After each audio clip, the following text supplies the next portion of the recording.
এতে করে সর্বশেষ যে সম্ভাবনাটুকু আপনাদের ছিল সেটুকু আপনারা নষ্ট করছেন এবং বাংলাদেশের রাজনীতিতে আপনাদের কিন্তু আসার আর কোনো সুযোগ ঘটবে না। শেখ হাসিনা আসার হুঙ্কার দিচ্ছেন, আসার বলে তিনি এসে পড়তেন, তিনি আসবেন না।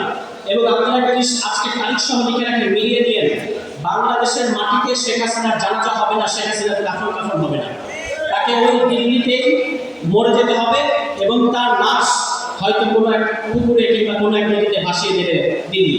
এর বাইরে অন্যথায় অন্য কিছু ঘটে যাচ্ছে না।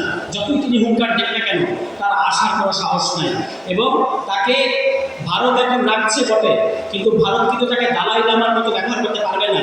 দালাই লামার প্রতি বিশ্ববাসীর যে গ্রহণযোগ্যতা ছিল, শেখ হাসিনার সেই গ্রহণযোগ্যতা নাই। গ্রহণযোগ্যতা নাই বলেই আজকে ভারতের জন্য এক আপদ হয়ে গেছেন শেখ হাসিনা। ভারত তাকে কোথাও পাঠাতে পারছে না, দুনিয়ার কোনো দেশ তাকে নিতে রাজি হচ্ছে না। ফলে দিল্লির কোন অন্ধকার প্রকোষ্ঠে কোন বাড়ির কাজের বুয়া হিসেবে শেখ হাসিনাকে এখন তারা কাজে ব্যবহার করছেন সেটা কিন্তু আমরা জানি না। এর বাইরে শেখ হাসিনার জন্য আর কোনো মর্যাদা অবশিষ্ট নাই। আত্মসমর্পণের মধ্যেও যেটুকু ন্যূনতম আত্মসম্মান থাকে, যেটুকু সম্মান অবশিষ্ট থাকে, এটুকু সম্মানও শেখ হাসিনার ঘাড়ে চলবে না। শেখ হাসিনার কপালে একে তো তার পতন ঘটেছে, দ্বিতীয়ত আপনারা দেখবেন